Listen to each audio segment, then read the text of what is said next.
600B na budget. Bawasan natin. Target 150B. Mabawasan natin 150B. At least, para sa lahat ng mga miyembro ng 20th Congress, sulit ang sinarot sa ng taong bayan. So again, I want to preface before I formally begin that Congress is improving on the NEP that was submitted by DPWH. And the focus of my remarks will be on the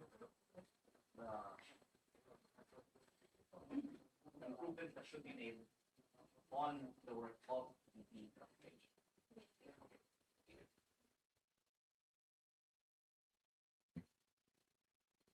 We haven't started yet, right? But we can start na din po, Kong. You Okay. can on the mic na.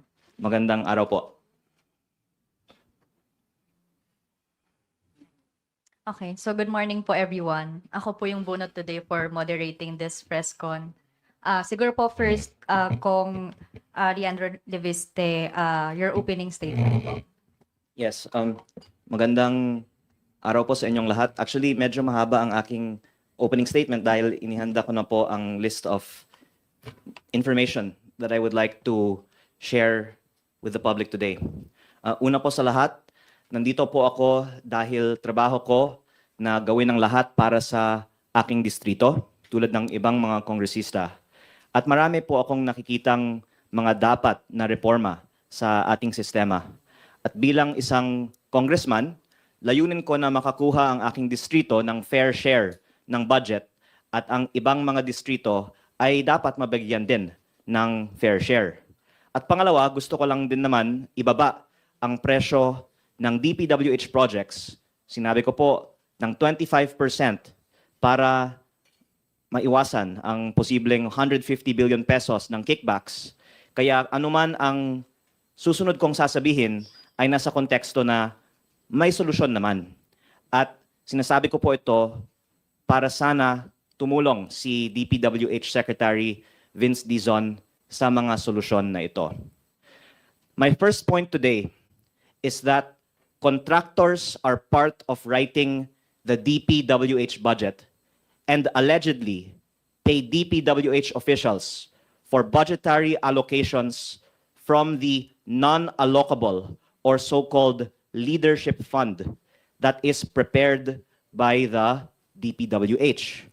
And as I will say more about later, I heard that Secretary Dizon and his team have connections with contractors, and in the interest of transparency, should disclose all of their connections with contractors and any knowledge that they have on the possibility of kickbacks from DPWH projects.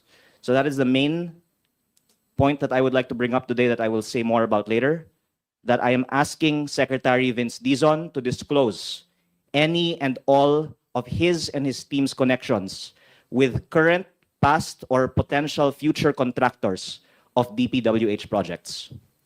Because of the scrutiny on insertions in Congress and Senate, insertions have now moved to the National Expenditure Program that is supposedly prepared by only the DPWH. And according to flood control hearings, contractors submit lists of projects to DPWH, and payments are made as early as when they appear in the NEP, on the presumption that the district engineering offices will award the contracts to the contractors that pay for the projects to be inserted by the DPWH officials into the NEP. When DPWH was writing the 2026 NEP, my staff received Viber messages that I can ask that we share on the screen from my former district engineer. The Viber messages read, ito po yung isang 1B na for funding. Hiningi po ng isang contractor na tutulong magpa-release ng funds. Above is the list of proposed projects worth 600 million for a certain contractor. Yan ma'am ay dadalhin sa inyo at siya daw ang mag-aasikaso. Ito nga pala, dati na ding may nag-aasikaso ng pondo pero wala pa namang bumabalik sa amin na letter kung denied or hindi.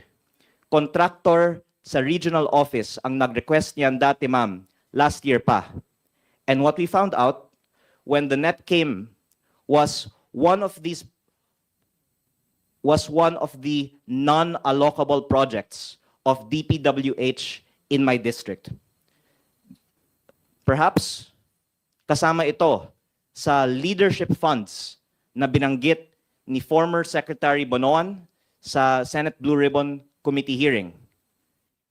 The point being that if this was how the NEP was written in my district, na bago lumabas ang NEP, pinakita sa akin ng isang DPWH official na ito ay ipapasok ng contractor at yan ay lumabas at nakatag as non-allocable, meaning hindi po ito proposed ng congressman. Ito po ay hindi nga magagalaw, kaya nga non-allocable ang tawag ng congressman. Ito po ay ipinasok ng DPWH na may pruweba tayo na galing sa contractor, baka sa ibang distrito, ang mga contractors ay may mga insertions din sa 2026 budget, which if we tie it together with the testimonies in the Senate Blue Ribbon Committee hearings na sabi daw nagkakaroon ng mga kickbacks paglabas pa lang ng NEP, it could well have been that there have already been projects that have been paid for in the 2026 NEP. And you could surmise there would be even more in other districts because the contractors, of course, don't have history dealing with me and would tend to put their projects in a district that the congressman will not interfere in rigging their bids in favor of them. And while I was newly elected, I was approached by people saying that contractors were in talks with DPWH to download or magpababa ng mga proyekto sa distrito ko. I have also heard that many of the projects being implemented from the 2025 budget in my district were also inserted this way. Again, not through congressional insertions, but mga ipinasok ni Regional Director, ni USEC, baka mga kaibigan ni Secretary. This, I think the public should know, is how the DPWH budget, at least in my district, was written. Based on what I was told, may mga contractor na may mga kakilala daw sa DPWH na nagpapasok ng mga projects. At again, weaving it together with the Senate testimonies, meron konsiderasyon. Kaya ipinapasok mga ito ng DPWH at ang mga contractor na yon ang nakakakuha ng mga kontratang ito. And that it's the officials in DPWH who have been reportedly engaging in these transactions. And that the consequence from a policy standpoint is because my district will not allow rigging of bids, then this portion of the budget, which is non-allocable, which the DPWH can put in districts of their choosing, will not be put in districts like mine, where there is no rigging of bids. And so the tendency would be for these projects to be parked in the districts where they have the highest confidence that they can earn the most if their objective, which they can disprove, and we would be glad if they could disprove, is to earn from these projects. So this happened in the 2026 NEP that was submitted in July, in the time of Secretary Bonoan. And Secretary Dizon submitted a revised NEP in September of 2025 for 2026. And last Friday, the media asked him what changes he plans to make about the 2026 budget, and if it is safe to say that the 2026 budget is not yet stripped from insertions and leadership funds. And Secretary Dizon said, "My problem with the 2026 budget is it's no longer in our hands. And to be quite frank, I had zero part in that budget at all. I came in, it was already submitted, I was given a week to review it to submit a new budget. For 2027 moving forward, we're definitely going to review all these processes, all these formula, because these cannot continue. And I'm hoping that Secretary Dizon will use the time available to revise the 2026 budget, particularly the projects that can be traced to the non-allocable leadership funds, that he knows what they are because those files are available in DPWH. Evidence that there has been some undesirable process for how projects were inserted into the DPWH budget with the input of interested contractors. So we have established that contractors insert projects into the DPWH NEP. And the question then is why? What motive would someone have not to touch these projects? I would add further that Secretary Dizon also added many new projects in the NEP, replacing some projects from Secretary Bonoan, and that information on these projects were committed to be shared in congressional budget hearings, but these have not yet been shared. Secretary Dizon said that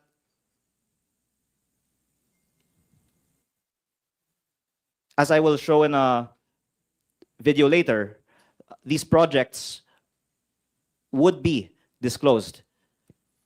But if I can share the... We will give you the copies, Madam Chair, no, of this. No, I don't have them off the bat right now, but we will provide the details to the Honorable Committee po. Yes, I think that will be readily available naman po. Just to make it very clear, breakdown per legislative district for the 2024 General Appropriations Act, the 2025 General Appropriations Act, and the current submission for the 2026 National Expenditure Program per legislative district. We will comply, Madam Chair, according to our staff po. So first, there were requests by members of Congress for certain budgets to be disclosed. What the past budgets of Secretary Bonoan were and what the new budget, including that proposed by Secretary Dizon, were. And these are actually derivable from the publicly available data. But for some reason, even after these are publicly committed that they would be shared, they have not yet been shared.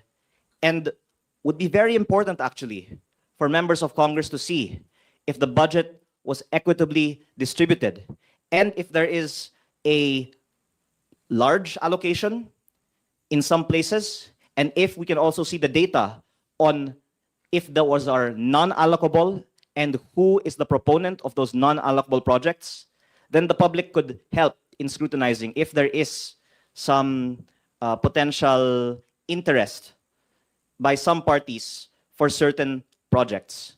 And I actually have here the data that was requested by some members of Congress. And again, they have this data. They have given me this data before. Others can also derive this data, and others can also derive it without needing any special processing. So it's curious why they're not sharing at least the data on the budget per legislative district. I believe the Senate budget hearing of DPWH is next Monday, and I don't want to be the one that shares this data. I'm asking that before further deliberations on the DPWH budget, Secretary Dizon will do what he said he would do and share this publicly available derivable data on the budget per legislative district. But that beyond that, he also share the data on what is allocable and non-allocable in each district's budget. Because as was seen in the slide on the screen earlier, each congressman is told what projects in his district are allocable, meaning he can amend them, and what projects are non-allocable, which, again, I'm putting the spotlight on is what DPWH has control over and should actually be subject to more scrutiny. And again, the question is, why is there lack of transparency on sharing of this data? Perhaps because when this data is shared, along with who are the proponents for certain projects, then the public will have more leads on potential issues on those given projects. And again, it's an open secret that there is lobbying, or one can say more generously, that there are proposals for the benefit of districts by politicians. None of us, of course, will deny this because that's what each elected representative tries to do for their constituents, to try and bring in projects for their district. For some reason, though, the DPWH denies that politicians make proposals that are accepted in the NEP, even though former DPWH officials admit it, but that at least if we can play this part of the video, the last part of the video. Please, The last part. Madam Chair. Appropriations Act and the current submission for the 2026 National Expenditure Program per register. In this last We will- response, there's a denial. According to our staff po, wala po silang alam no, na merong ganong mga proyekto. So again, there has been a denial that politicians submit projects into the NEP, because maybe if they admit it, then they'll have to reveal who is the proponent of these projects in the NEP. But if there's so much scrutiny on insertions in Congress, we should be even more closely examining insertions in the NEP, because doing so might be for some purpose to avoid scrutiny in Congress. And again, even members of Congress don't deny that they try and do this for their own district. As I said in my prefatory speech, it is my job to bring in projects for my district. So it's just in our interest to propose that our district be given more support by the national government. What we're asking for is transparency on the requests that were approved. And then once we see that data, then there could be more scrutiny on why those particular requests were approved. So moving on, the question is, what is the potential motive for someone not to disclose all this data? I mentioned earlier that Secretary Dizon's NEP added many new projects. You can see that there was a reduction in the flood control budget of Secretary Bonoan to Secretary Dizon, of course, by a very big amount. But there was additions in asset preservation and also in multipurpose buildings in a total amount of around 75 billion pesos that was also raised by other members of Congress. Perhaps those were erratas of certain members of Congress, but it would also be helpful if Secretary Dizon could give a breakdown between the July NEP of Secretary Bonoan and the September NEP of Secretary Dizon. What are the changes? And if he could kindly explain the changes between the two NEPs. So, to go to the main point, as to the potential underlying undercurrent for all this, I've heard talk, including in Congress, that Secretary Dizon and his team have connections with DPWH contractors, and that certain members of Secretary Dizon's teams are, in fact, contractors.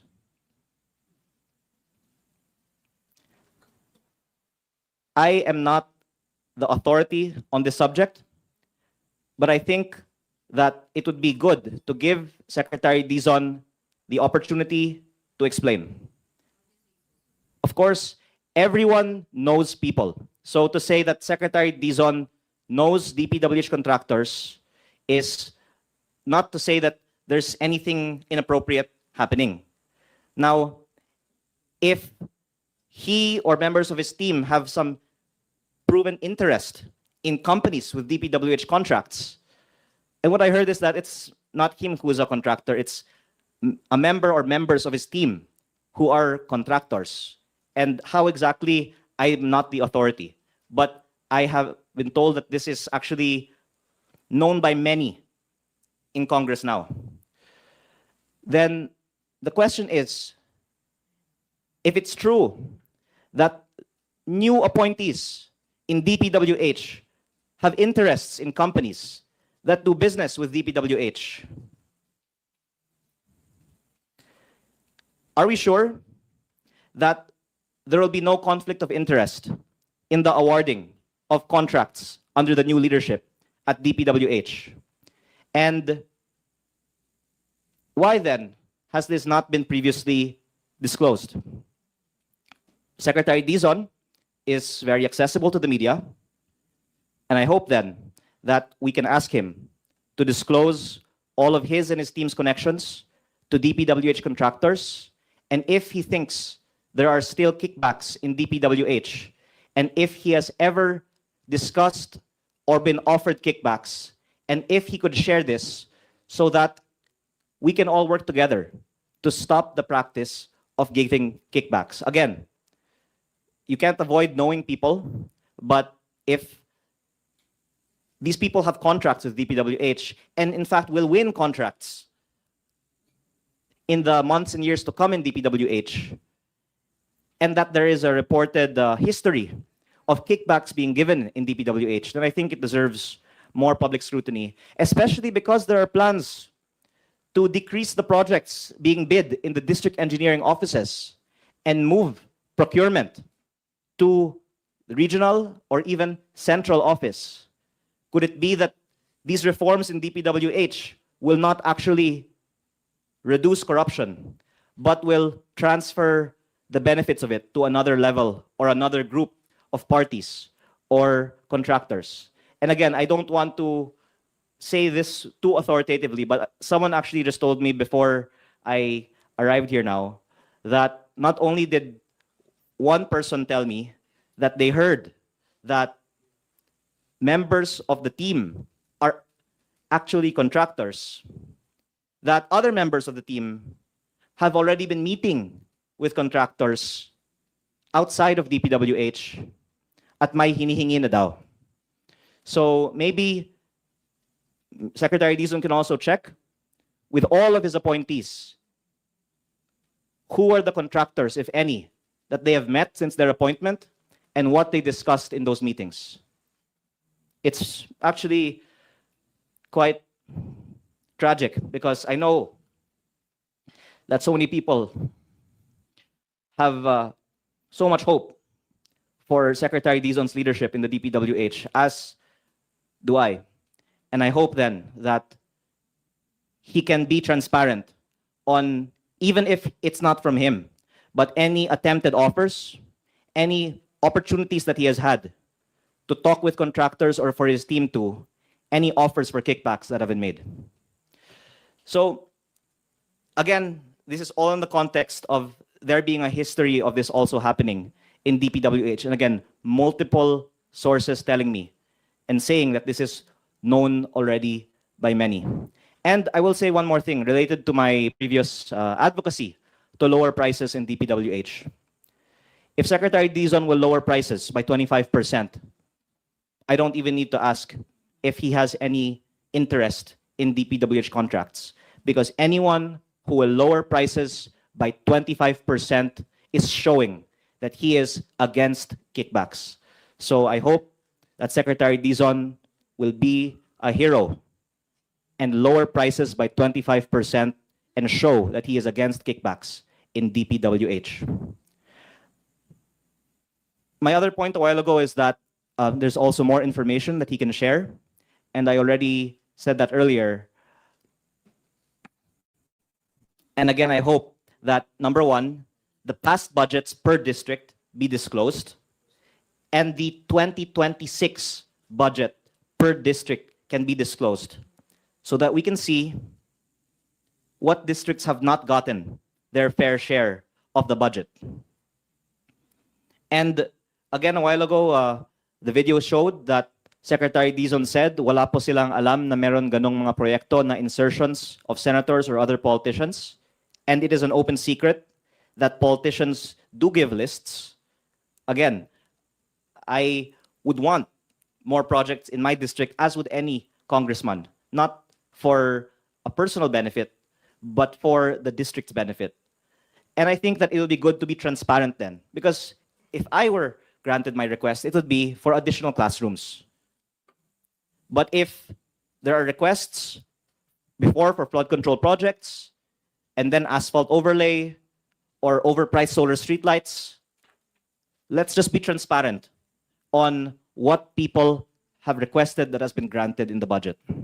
Because again, Secretary Bonoan admitted that there is a leadership fund. To add, out of the 600 billion pesos DPWH budget, there's allocable and non-allocable. And if I'm not mistaken, there's around 400 billion of allocable. So there might be close to 200 billion of non-allocable, which the district representatives might not know who is behind. So let's see what this non-allocable is. And that, again, there's even some data that I have here. There's other data that others also have. Much of this can also be pieced together from other publicly available sources, and there's really no reason for this not to be disclosed, because others anyway have it. I just hope that Secretary Dizon be the one to share it, and preferably before the Monday Senate budget hearing. And just to make another point, Congressman Toby Chanco also recently asked the Committee on Appropriations to disclose the projects submitted by congressmen to the House APRO Committee. I highly respect Congressman Chanco, and he is really the source for much of what the public knows about congressional insertions in the DPWH budget. And what I'm adding is that the insertions begin in DPWH, but to Congressman Chanco's point, every congressman has been given a baseline amount of insertions, or we now call them amendments, of 150 million pesos. This is an amendment. There's nothing irregular about it. And this is part of the job of members of Congress to identify needed projects. So there is a 150 million peso per congressman amendment into the DPWH budget.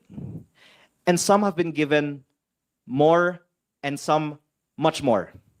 And Congressman Chanco's point is that the Appropriations Committee has the list of what each member of Congress has submitted and has been granted, including of Congressman Chanco says party list representatives. So if you can see what a district representative has in his district, you can also see what a representative that it goes beyond the district has submitted. And there's certain cases where these representatives have large budgets, which are worth looking into. And in some cases, where they also have ties to the contractors that end up getting awarded these projects. If I can just share the following that affects my district. Certain contractors have allegedly cornered large allocations in the DPWH budget. And if a district representative does not allow rig biddings and does not accept kickbacks, then these budgets might be allocated to other districts. And again, if DPWH shares the data on who are all these proponents, then I hope that would help also clamp down on the potential issues in this system, and that we don't have contractors paying for budgets to be allocated to certain districts. If I could give an example, CWS Party List Representative Edwin Garjola is said to be able to allocate large budgets for roads of DPWH, especially in Batangas. I have information that Congressman Garjola is the proponent for road projects in my district in some way. And a company owned by his family, based on SEC corporate documents, S-Ang Construction, is the contractor for some of these projects, which can be linked to him as CWS Party List Representative. And another company that he is connected to, Readycon Trading, is the contractor for other projects that people, including DPWH, have told me were amendments into the budget facilitated by Congressman Garjola. He has been said by others here in Congress to me as being a big buyer of project budgets and was also very close to Secretary Bonoan. Some of these road projects in my district are, according to technical audits, substandard, and the Sangguniang Bayan of Tui, Batangas even complained that the road that he is building was asphalt, whereas because it is a flood-prone area, it should be concrete. But the DPWH told me that Congressman Garjola was the proponent for this project and specified the program of works that this project be asphalt. I was told by other technical experts because that would make it more lucrative. And that DPWH can disclose this data so we can see the link between the proponent and the contractor. Some of these projects might no longer be under the name of the proponent, but it would be a good start to just release the available data on who is the proponent behind the projects that are alleged to have been amended into the budget by Congressman Garjola. And again, this is a current subject. One, the 2025 projects are still being implemented. And if we have found out that they were amended by a certain congressman who has also links to the contractor that DPWH awarded to, I think that would be worth someone looking into. And second, that Congressman Garjola continues to have influence over the DPWH budget as the representative of CWS Party List, with many connections that pertain to the DPWH budget. Again, I would like to repeat that based on the flood control hearings, the non-allocable budget under the leadership fund that were reportedly sold should be looked into, and that it's around this time that the House General Appropriations Bill has been approved, that advance payments for projects are paid. It's very important that we get to the bottom of who is proposing these projects that have been accepted into the recently approved budget, so that we can trace, just like in the example of Congressman Garjola, if they are connected to the contractors that are eventually awarded these projects.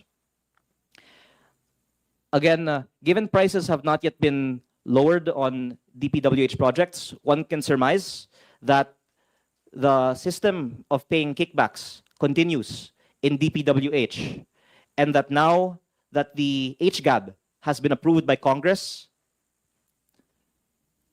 ang bigayan ng mga kickbacks ay nagsimula na, o nagawa na, or tutuloy na. And that including those that would be paid to the DPWH officials who inserted projects into the NEP, which is why we're advocating that we revise the NEP that was submitted, because these still have projects that were inserted from the time when at least it has been testified that this practice was being done. And with prices this high, it's already been factored in. I think that there is room to give kickbacks, as I've already previously said. And at least in my district, I have asked the Committee on Appropriations to lower the price of the DPWH projects. Kung meron po akong sabihin mong 1.6 billion pesos in DPWH projects sa aking distrito, pwede akong makakuha ng sabihin niyo po 15% out of a total 25% of kickbacks. So sabihin niyo po sa 1.6 billion of DPWH budget for 1st District Batangas, there's a potential 400 million pesos in kickbacks. And dahil hindi ko kukunin yun, hiningi ko sa Committee on APRO na ibaba na lang yung mga presyo, yung 1.6 going 1.2, or actually yung road projects na 1B going 700M na lang, so that the savings can be used for other projects in my district. But again, unfortunately, my district has been affected in terms of budgetary allocation because some of these big buyers of budgets, as reported, won't put projects in my district because they know that in my district engineering office, bawal ang pagluluto ng bidding at bawal ang kickback.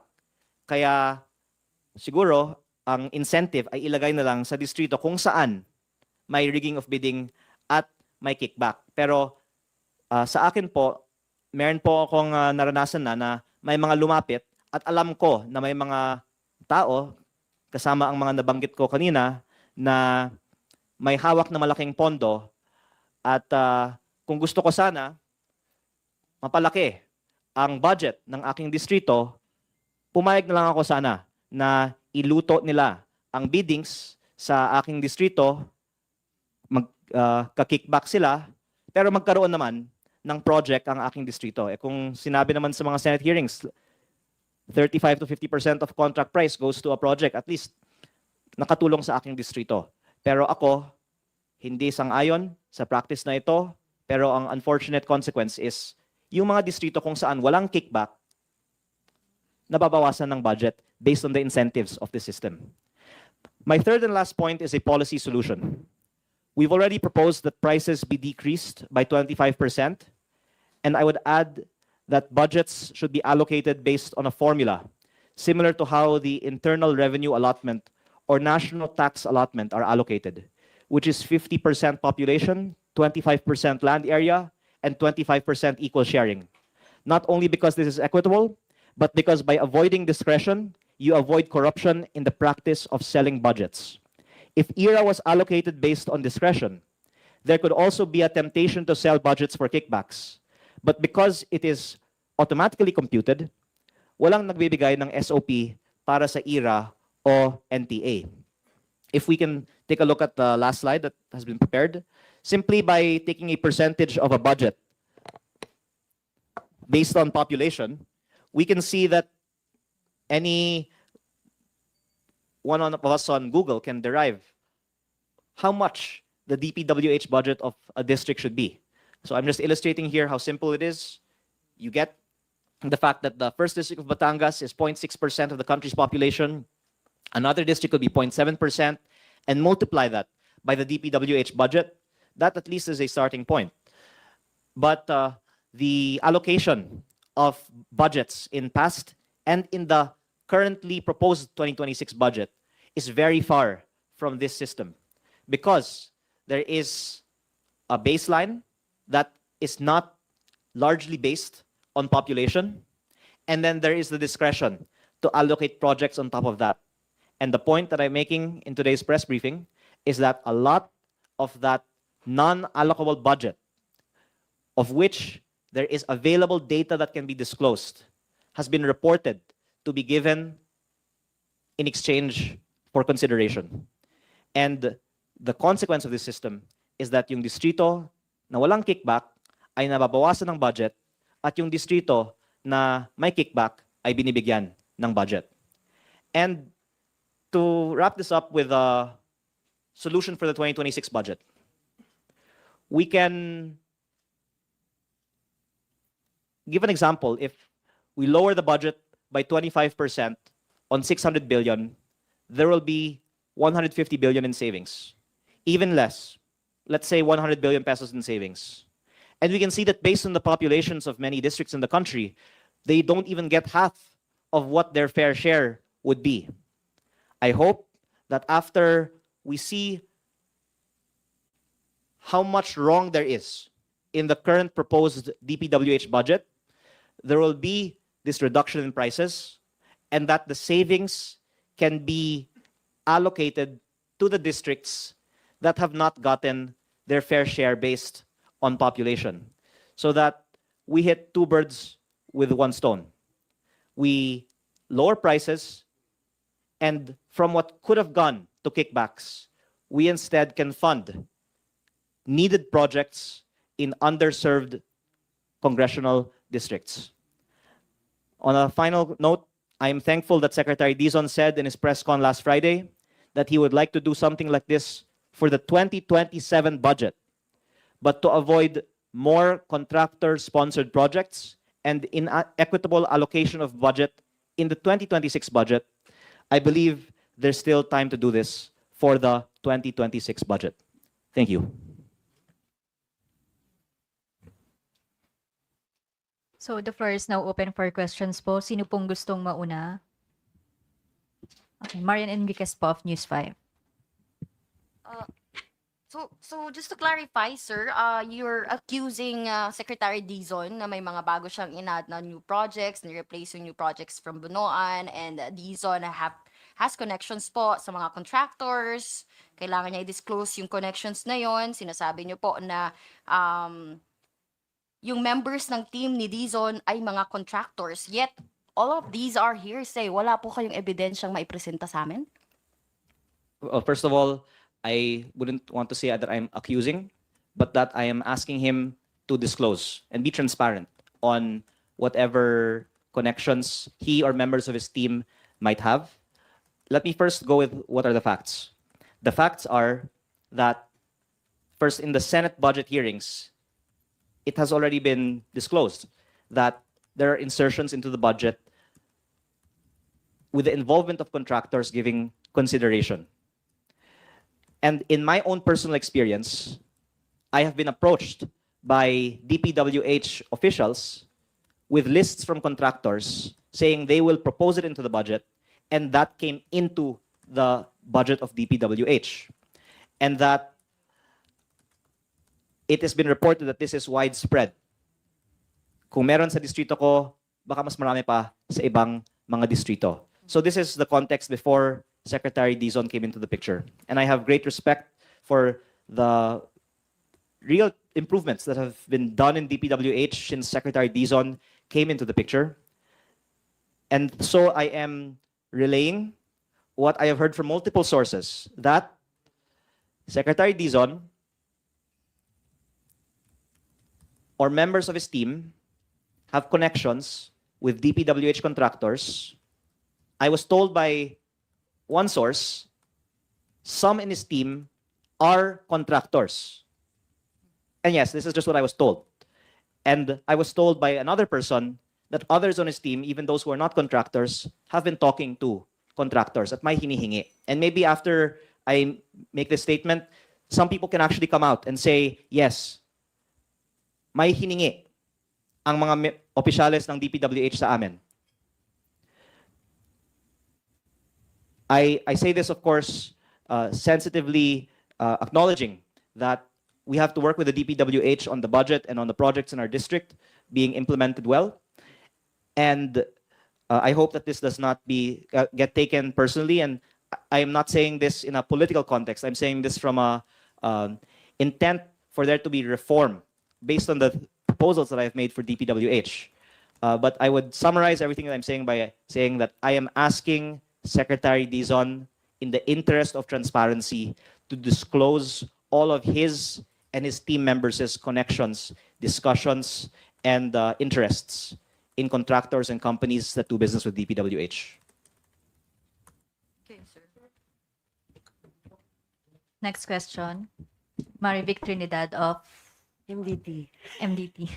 Sir, when did you learn about this contractors? And hindi ba ninyo po ito na-raise before the passing of the do sa budget deliberations po of the budget sa House? And have you tried talking to Secretary Dizon in personal po about this?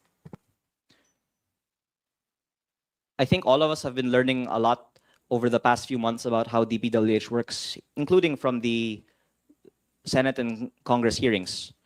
And I have been quite active in discussions in Congress on proposed lowering of prices, equitable allocation of budget.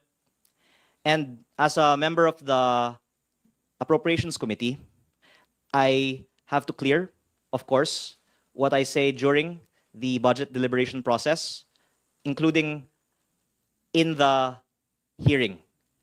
I've had a lot of discussions with other members of Congress, but of course, I have to also balance that with respect for the leadership and the committee, and was hoping that my recommendations be taken into consideration. But as you also know, on Monday, citing that the price of the DPWH projects has not been decreased, I voted against the 2026 General Appropriations Bill because, again, I've wanted these changes to be made during the deliberations in the House. When I saw that they were not made, I voted against. And now I am here to share more in hopes na pwedeng ayusin pa ang 2026 budget. It is not too late to fix the 2026 budget.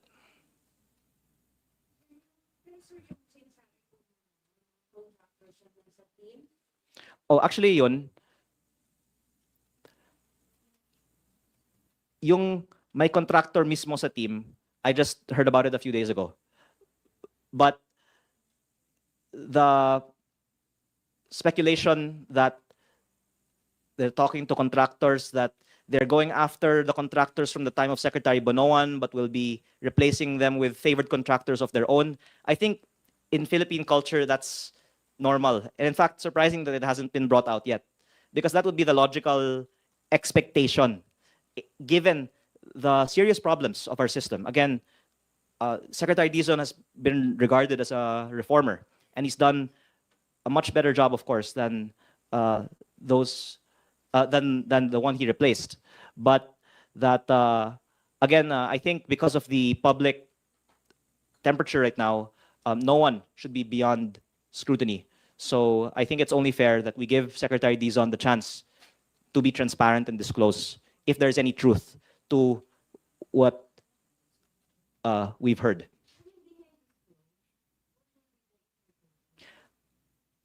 I think it would be good to ask members of Congress what they know, because I am one out of 317.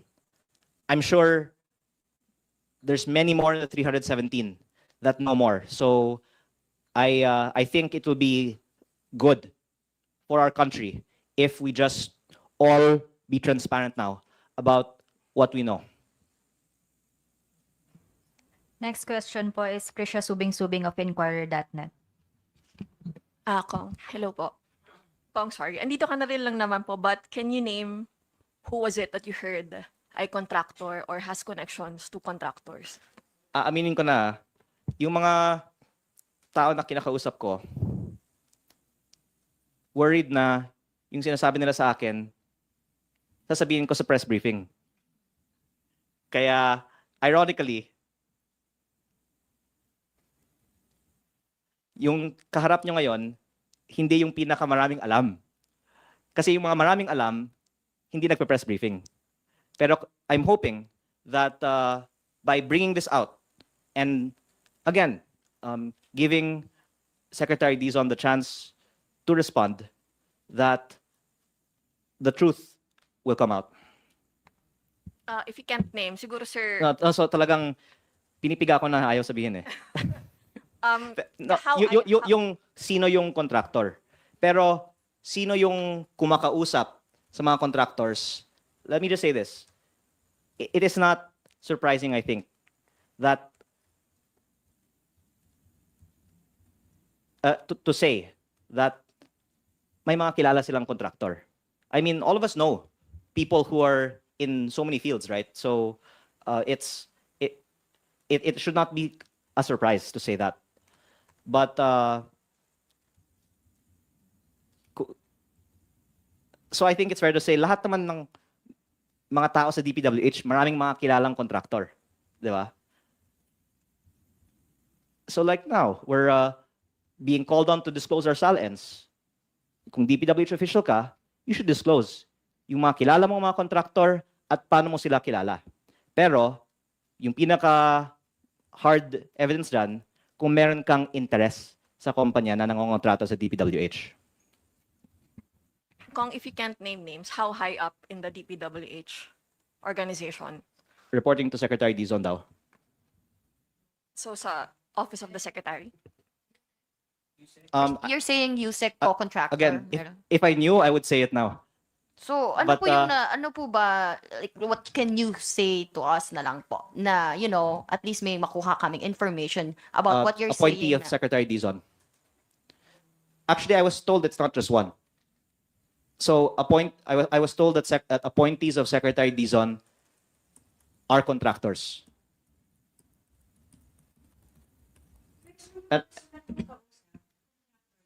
Hindi. Member of Congress. I mean, actually, kung, Anong y- basis kung nun? sinong kausap ko, 50 pa silang mas maraming alam. Hindi nga expert sa DPWH yung kausap ko eh. Kaya, a lot of people in this house know more than me. I'm just the one in front of you right now. So, by bringing this out, I hope that a lot more information will come out in the coming days on who the DPWH appointees are that are contractors. And again, you should already assume that they know contractors, right? So that's not really news, but they should disclose who they know and how they know them, and if they've talked to them since they were appointed to the DPWH. Next question po is Vivian Gulia of ABS-CBN News. Good afternoon, sir. Sir, how credible is this information of yours? Meron po bang proof na inoffer yung mga nagsasabi po nito for you to believe it? So that this practice was done in the time of Secretary Bonoan has already been attested to in the hearings and No. substantiated by my Viber messages. And I would add, This connection ng contractors or mga contractors sa team ni Sec Dizon, ano po yung proof na inoffer sa inyo para ano po to make it seem credible? okay, I'm saying this now because I think it's credible. And in fact, I was told it's multiple. So even if it's just one of the multiple, then we've already proven the point. I trust the information that I received. So verbal lang po ito na kinuwento sa inyo. Well, if someone is indeed a contractor, then there will be some evidence that will attest that they are a contractor. But it was not presented to you. It was not presented to me, but I was also told by another source that another one of Secretary Dizon's appointees has been asking requests from contractors already. So again, it's more verbal, but from multiple sources. Thank you. But okay, what else can I attest? That he was asked to share information that he said he would share, that he has not shared, and that information is readily available to share. So again, I'm just trying to weave together these different data points to say, what are we trying to hide?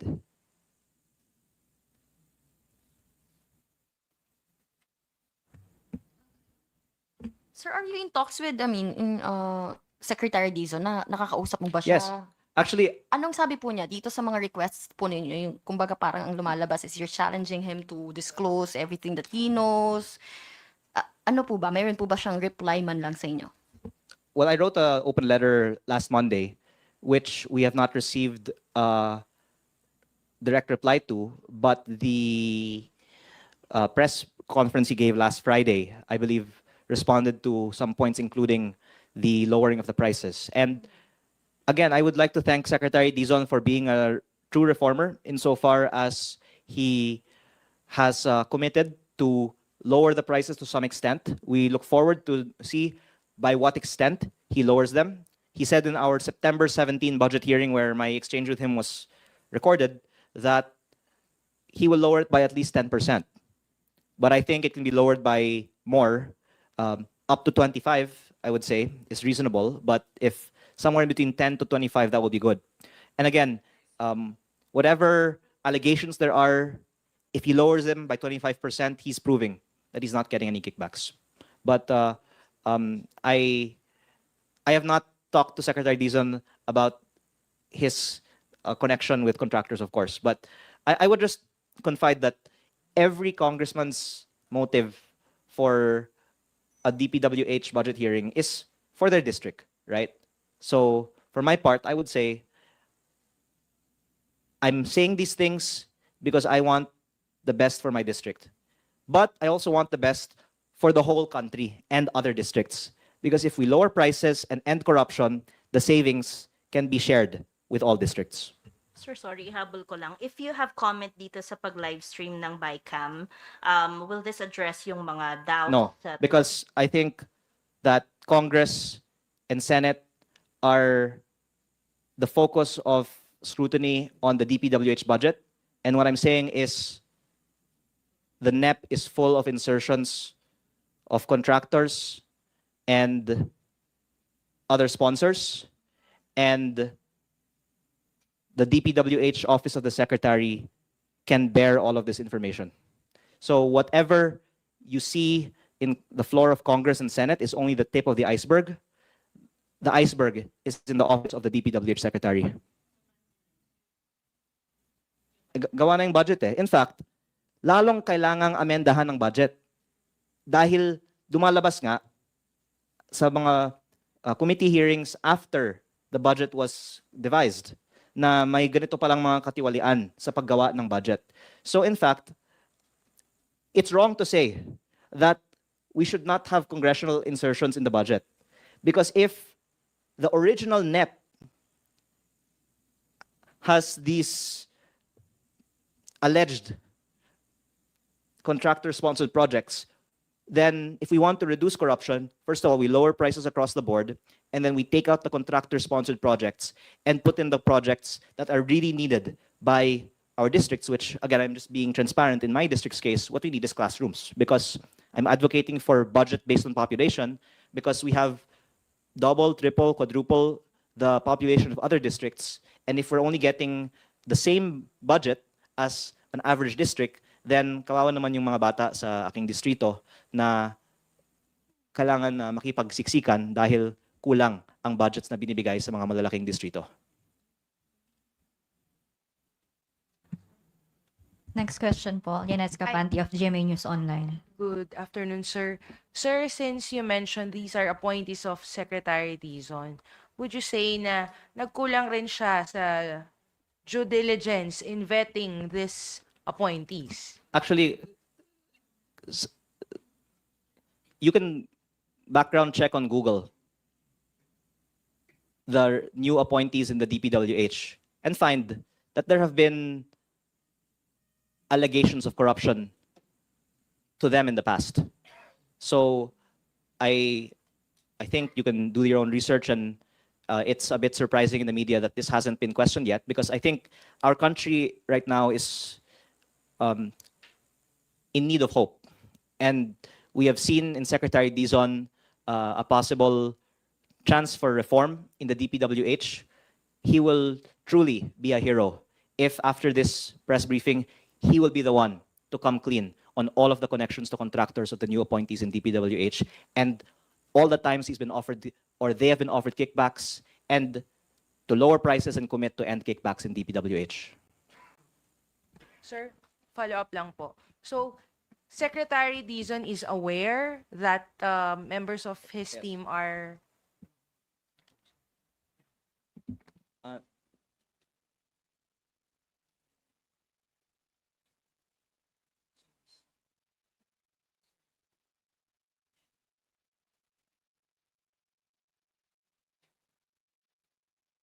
Okay po.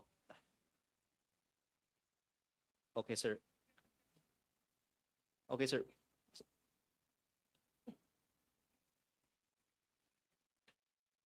Yes, sir. Basta, sir, ang gusto ko, transparency and equitable allocation ng budget ng DPWH. Ayokong paboran lang ang aking distrito.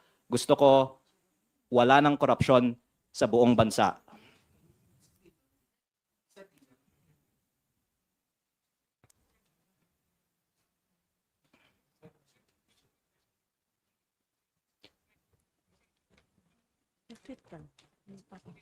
Yes, sir. Yes, sir. Basta, sir, pag may savings, sana po matulungan natin ang buong bansa pag may savings, pag bawasan natin ang presyo sa DPWH.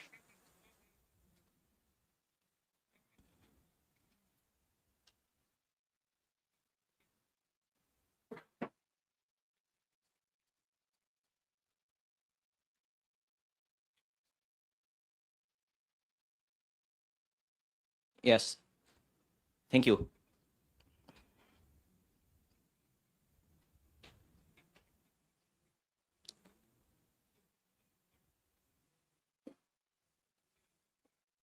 Actually, as I said in the press con, I really don't know who's the contractor in your team, but if you can ask them and come clean to the public, then that would, I think, be a sign that there's real change now in DPWH. Meron bang kumausap sa contractor recently?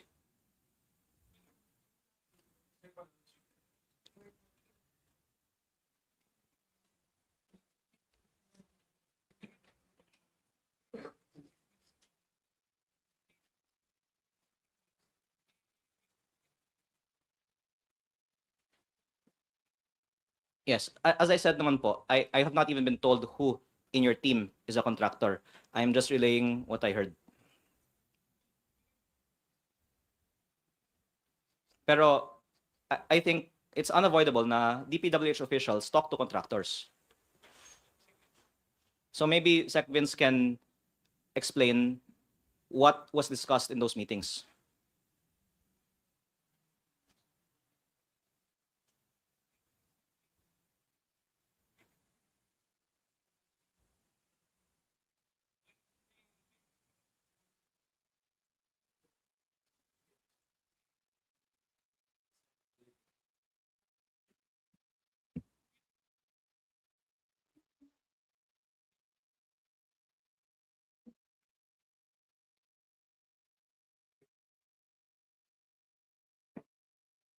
Thank you very much.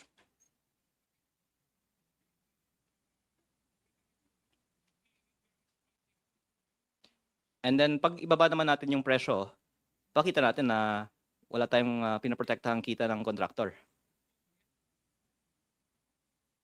Pwede nating i-anunsyo na 25%. Kino-compute pa.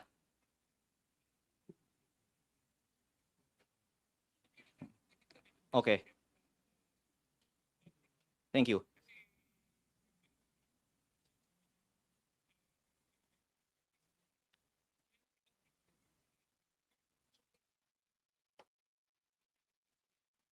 Thank you. Thank you.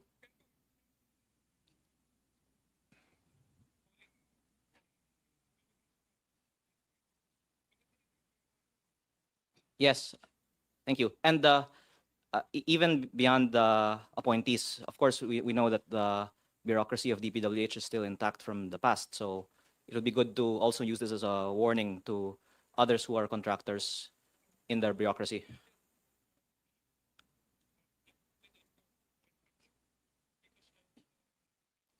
So the DPWH will do a systematic search of who are the contractors and to make sure that there are no more contractors in DPWH.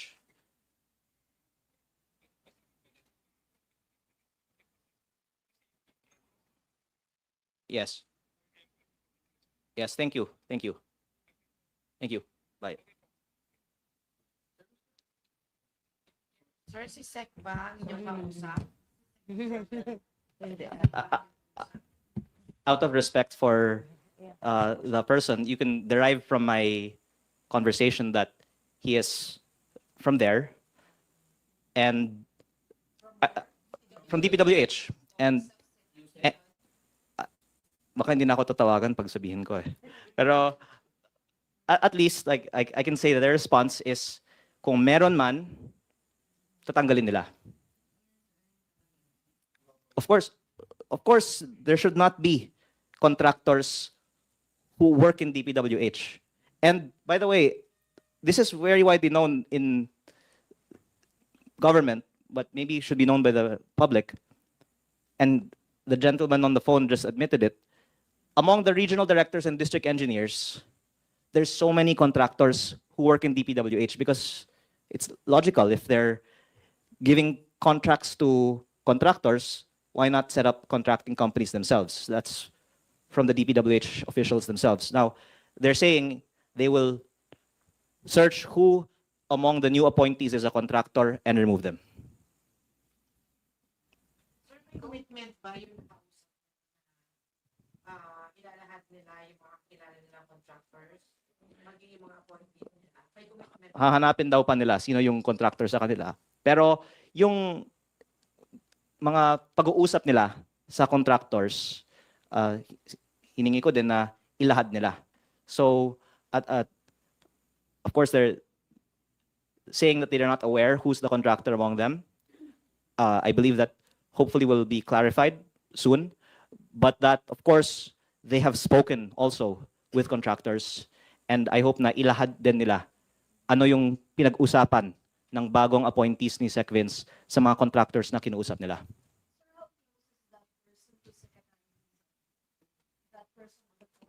Mataas. Is he very close to the secretary? USEC, ASEC, COS, DPWH official. ED.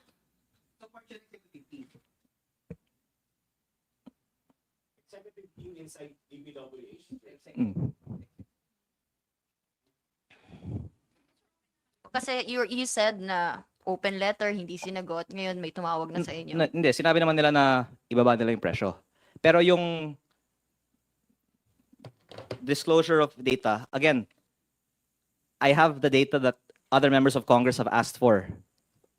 Today, they can release it. So, I still hope that they can respond to all these points. Sir, yung challenge niyo po kay Secretary Dizon na ibaba yung halaga ng DPWH Kinocompute daw nila. projects. Yeah.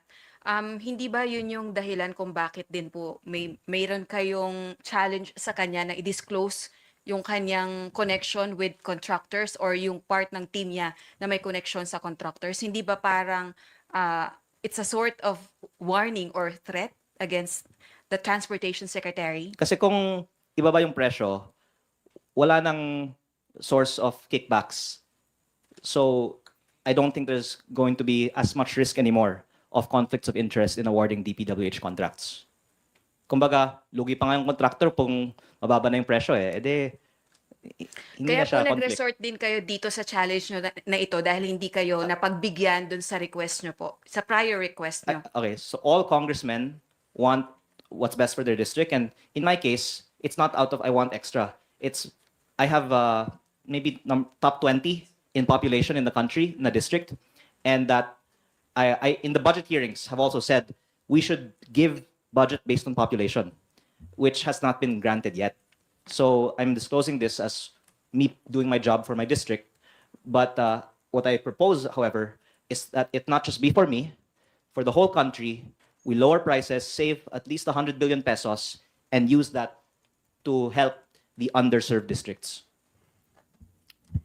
Sir, sorry, clarify lang. Kasi when you said na ibaba yung presyo ng DPWH projects 25% para maiwasan na yung 150 billion na kickbacks. I understand that you just wanted na mawala yung mga kickbacks nga. Pero sinasabi mo po, he's proving that he is not getting kickbacks kapag ibaba na ni Dizon or na DPWH nga ito. So you're saying, sir, na kung hindi niya ibaba to, hindi bumaba yung presyo, kumuha ka na kickback? Very suspicious why someone will not want to lower prices, which is why I'm thankful that Secretary Dizon has said he will lower prices. That's reason for us to have hope, right? But of course, that's not the only reason that he is directly benefiting from it, but that maybe he wouldn't want to step on the feet of people who are benefiting from it and to that extent, we should also sympathize with his situation. But that if he lowers the prices, wala na tayong papag-uusapan na potential corruption sa office ng Secretary ng DPWH kasi pinakita na nila, ayaw nila ng kickback. Again, I'd say there's so much focus on investigating who knows who and talk to who about what. We cannot get to the bottom of all of this alleged corruption in government. But if we lower prices, that is a very clear sign that we don't want corruption. So that's why I'm focused on proposing lower prices. Red Mendoza po of Manila Times. If you're saying na you have to lower your prices po or lower the prices ng mga projects ng DPWH, baka naman po mag-resort sila to substandard na gamit. Kasi when you say lower prices, baka sabihin nila, ay, baka pwede naman nating tipirin yung, kasi mababa yung budget eh. How can you resolve, yun yung first question ko, how can you resolve na dapat hindi substandard yung magiging projects if you're proposing a lower budget for the DPWH? Sabi nga ng iba sa Facebook, dapat lower by 50% eh. Kasi ang sabi sa Senate Blue Ribbon Committee hearings, less than 50% of the contract price actually goes to the projects. But the problem is if the district engineering offices will not do the quality control and audit the compliance on the program of works, which is why lower prices is not all. But if you lower it by just enough, then you will at least reduce the corruption because it's already been tested in the time of Secretary Babe Singson, who lowered the prices by 10%. Ang sabi dito, nabawasan ng corruption dahil binawasan ng 10%. Now, if you reduce it by 25%, there's a valid argument that you will also be reducing the quality from going from 10 to 25. Unless you have a very good reform already in the district engineering offices. But I think it should be more than 10. My last question na lang kung, kasi of course, you are part of the budget hearings over the past few weeks, including na dun sa DPWH budget.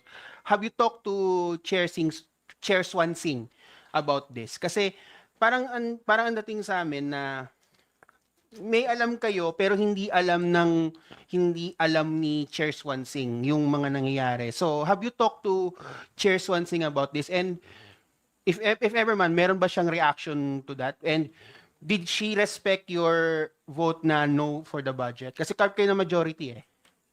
Well, first of all, I would like to thank the House for allowing free speech because we are using their venue on their live stream, which proves that there is free speech in the 20th Congress. Second, that my focus is on the problem that emanates from the DPWH. And I hope that Congress can help solve the problem. But of course, there's so much interest in not solving it also. So the fact that we lowered the DPWH budget from 880 to 625 is a great achievement. I just want to lower it back to 450. But from the start, I have been giving my opinion to the Committee on Appropriations. They took some, like that flood control reduction, into consideration. But the revised GAB was given to members Friday morning and then voted on that afternoon and then third reading this Monday. And I haven't been able to, and in general, there's no time to really talk about all the issues because this is just one small issue in the budget, right? Or one issue in the budget. But that's why it's an ongoing process. The Senate budget hearing of DPWH is next Monday. The budget will still only be finalized at the end of the year. There's still time. Last na lang. Are you willing to send a letter to Senator Win Gatchalian, the Finance Committee head, to outline all of the points you raised here sa press con? Actually, I really want to give credit to Senator Gatchalian and many other senators.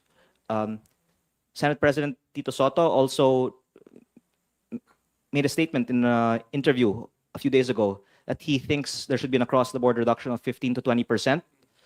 Senator Bamakino, during the Blue Ribbon Committee hearing, was the one who asked, what is the percentage of a project that goes into the project. And that's when USEC Roberto Bernardo said almost 100% of bids are rigged, and only 35 to 50%, according to DE Alcantara, actually goes into the project. And I think Senator Bam also said that he will research on whether the CMPD and the DUPA is overpriced. So, napakagaling ng mga senators sa 20th Congress. Hindi po ito idea ko lang. Nagkataon lang una ang Kongreso magtalakay ng DPWH budget. But I'm sure higit pa ang mga analysis na ilalabas nila sa DPWH Senate budget hearing. Any questions po? Ate Rosalie Cos po, UNTV. Ikaw yung nag-suggest niyan, ha? Allegations. Do you want the ICI to investigate Well, Secretary Vince? Secretary Dizon was in the ICI this morning about others. And I, again, do believe that Secretary Vince is doing a good job, given the very challenging job that he has. But that none of us is perfect and beyond reproach. And what's the venue? I don't know. And it doesn't occur to me until you ask that question that that's even an option. Kasi what I'm trying to do is prevent future corruption. Because Secretary Vince is new, right? And there's some that you have to go out of your way to change. But there's some that's on your lap, and if you want to change, you can change.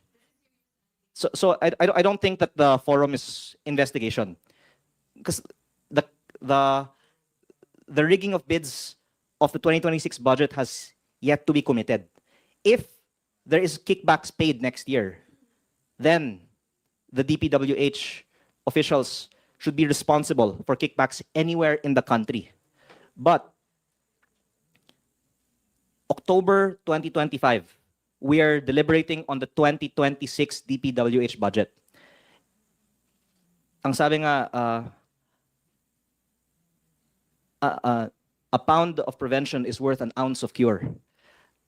It's so much easier to prevent corruption if we fix the budget than to run after all these people who have already stolen from the past or future DPWH budget. So I'm really pleading with Congress, Senate, and the DPWH that we fix the 2026 budget. I have been prompted also by Secretary Vince's remark last Friday that he wants to fix the budget for 2027. And I really plead that we revisit the 2026 DPWH budget, because the public wants to see real results. There's so many big numbers being thrown around about how much we can recover from the already stolen funds, but there's still, I've estimated 150 billion pesos in kickbacks in the current budget. If we lower the DPWH budget, it will be a great accomplishment to the leadership of Secretary Vince that if we lower it by 100 billion, that we prevented 100 billion pesos of corruption. So I am praying that Secretary Vince will do the right thing and be a hero. Thank you. Sir, last na talaga ito. Sorry po. Worst case scenario, are you also willing to reveal your source and submit them in ICI for investigation? Actually, if you stand outside of this room when Congress is in session, you can ask every single one of them what they know.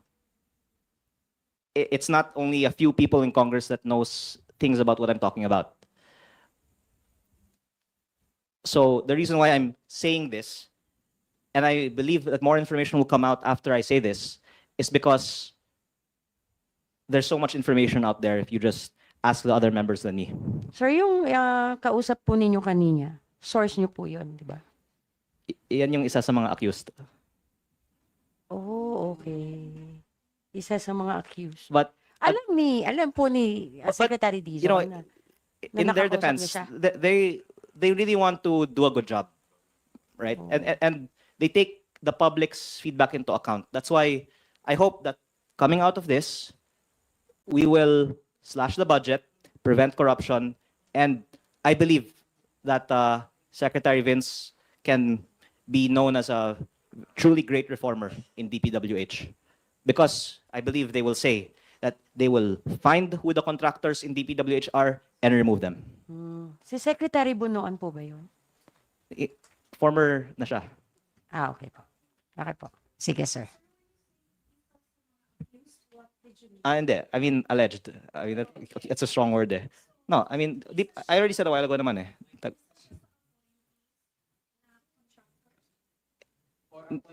Hindi daw nila alam sino eh. Kaya, no, I really don't know. No. Isang appointee. Pero I really don't know who it is. I'm just saying that I've heard from several that there are. But by the way, no, no, because I don't know who is the possible contractor because I was not told who, but I was actually told multiple, so I don't know who. Anyone's possible. If I was told who, I could have said it by now. But by the way, I would really say let's not just focus on the appointees under Secretary Vince, because you could also do your own research. And the gentleman on the phone admitted, among the regional directors and district engineers, as is logically incentive by them, many have ended up being contractors of DPWH projects.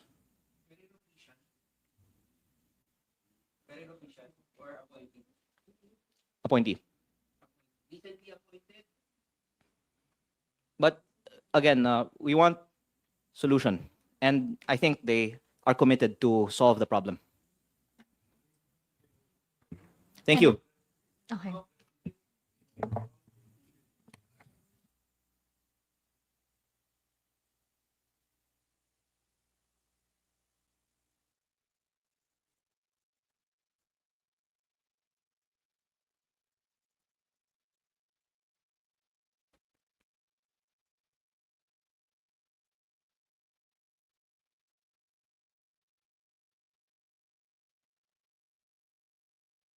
But I would also like to make prominent the request. Please share the information on the budget per district, like what I have here, but please officially release it to the public, and the proponents behind the projects, and how much is the non-allocable, and the proponents for the non-allocable. Thank you.